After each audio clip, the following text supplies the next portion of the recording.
Selamat malam, saudara yang dikasihi Tuhan. Senang bisa kembali hadir di tengah-tengah ruang Anda. Saya, Yohana Ibrahim, mengantar Anda menuju keperaduan malam. Dengan renungan malam yang akan hadir menjadi berkat pastinya. Dengan tema, hidup yang menjadi berkat. Bersama Pendeta Dr. Erastus Sabdono. Banyak Allah, banyak ilah yang diperkenalkan dan dipromosikan oleh banyak orang dan oleh banyak agama di dunia ini. Menurut Alkitab yang kita percayai, Allah yang benar adalah Allah Israel, yang dinyatakan dalam Mazmur 73, yang menyatakan diri sebagai anak Abraham, Ishak dan Yakub yang namanya Yahweh. Tidak semua umat pilihan atau orang yang diberi kesempatan mendengar Injil itu pasti masuk surga. Alkitab jelas mengatakan banyak yang dipanggil, tetapi tidak semua masuk surga.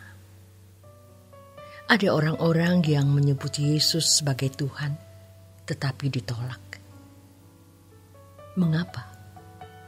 Karena tidak melakukan kehendak Bapa. Umat pilihan dipersiapkan untuk dipermuliakan bersama-sama dengan Tuhan Yesus, menjadi anggota keluarga kerajaan Allah yang akan memerintah bersama-sama dengan Tuhan Yesus di langit baru, bumi baru.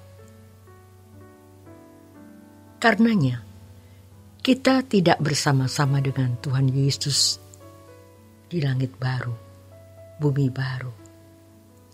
Karena kita tidak boleh dan memang tidak bisa membanding-bandingkan kehidupan umat pilihan yang diproyeksikan sebagai anak-anak Allah yang dimuliakan bersama Yesus dengan mereka yang bukan umat pilihan. Jadi, sejatinya kita dapat membuat orang yang bukan umat pilihan Allah mengenal kebenaran melalui perilaku kita, sehingga walaupun mereka tidak menjadi umat pilihan, mereka tidak memusuhi Tuhan Yesus. Jangan membuat mereka sampai menistai Yesus karena perbuatan kita. Tapi sebaliknya, biarlah mereka memuliakan Tuhan, tidak menyerang dan tidak memusuhi. Sebab orang yang tidak memusuhi kita ada di pihak kita. Tuhan yang berkata, orang yang tidak melawan kamu di pihak kamu. Kita harus membuat orang di pihak kita dengan perbuatan baik, sehingga mereka bisa menjadi manusia yang mengasihi sesamanya seperti diri sendiri. Karena kita menunjukkan kasih kita kepada orang yang tidak seagama. Hal ini memungkinkan mereka bisa masuk surga sebagai anggota masyarakat kerajaan surga. Coba kita renungkan, apa artinya seorang Kristen yang menyerang agama lain dengan menunjukkan bahwa Allah yang disembahnya lebih atau paling benar. Tapi kelakuan orang Kristen tersebut tidak menunjukkan keagungan sebagai anak-anak Allah. Tidak menunjukkan keagungan Allah yang disembah.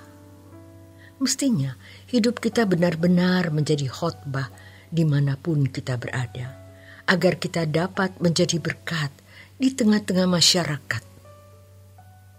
Ironis, kadang-kadang jangankan kepada orang non-Kristen, kepada sesama orang Kristen pun banyak yang berlaku bengis.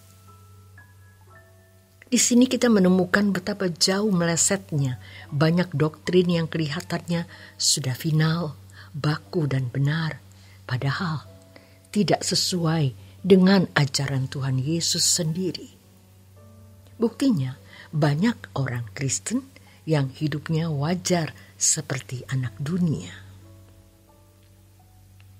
Tidak seperti Yesus, dan jangankan jemaat, Teolog dan para pendetanya juga hidup wajar.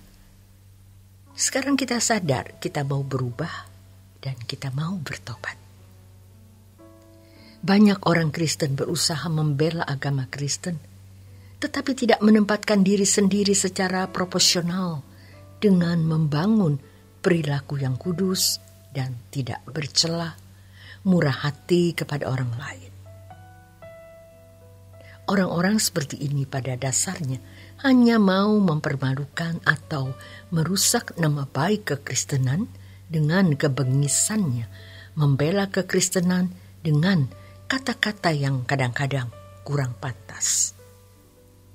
Bahkan sering perdebatan dengan orang yang beragama lain atau membela ajaran yang dipandangnya benar terhadap orang Kristen yang tidak sepaham dengan kata-kata yang tidak patut, hanya untuk mengangkat diri, bukan untuk kesenangan hati Allah. Sejatinya, kalau kita mau membela Tuhan, caranya adalah dengan berbuat baik, hidup tidak bercela, membuat orang bisa berdecak kagum atas perbuatan kita. Inilah wujud pembelaan kepada Tuhan yang benar. Bahwa Allah yang benar adalah Allah Israel, dan Yesus Kristus adalah utusannya untuk menebus dosa. Tunjukkan itu dengan perilaku, perbuatan dan perkataan yang menjadi bukti kebenaran ajaran dan Allah yang disembahnya. Jelas yang mulia Tuhan kita, Yesus Kristus berkata, "Dari perbuatanmu, kota yang terletak di atas bukit atau kerajaan surga dapat dikenali orang." Hal ini menunjukkan siapakah Allah yang benar, siapa yang memiliki kerajaan surga. Terlihat dari perbuatanmu. Bagaimana kita mendeklarasikan, kita mengkampanyekan, menyerukan, dan menyaksikan bahwa Allah yang benar, Allah Israel, Allah Abraham, Ishak, dan Yakub, yaitu Allah dan Bapa Tuhan kita, Yesus Kristus. Perilaku kita, sebab kesaksian yang benar dan terbaik bukanlah ucapan, perkataan, atau perdebatan-perdebatan, melainkan perbuatan yang agung, yang menunjukkan keagungan Allah yang kita sembah.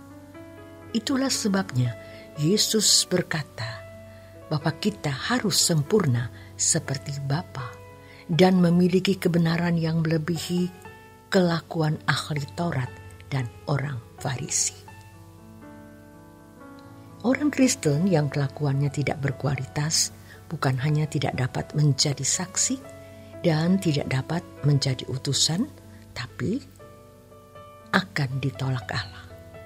Matius 7 ayat 21 sampai 23. Dan memang untuk itu orang harus bertekad hidup suci dan bertekad tidak mencintai dunia.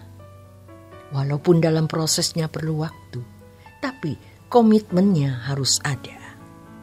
Maksud pengenalan akan Allah yang benar adalah agar kita memiliki keteguhan bahwa Allah yang benar, yang dipercayai dan kita sembah adalah Allah Israel.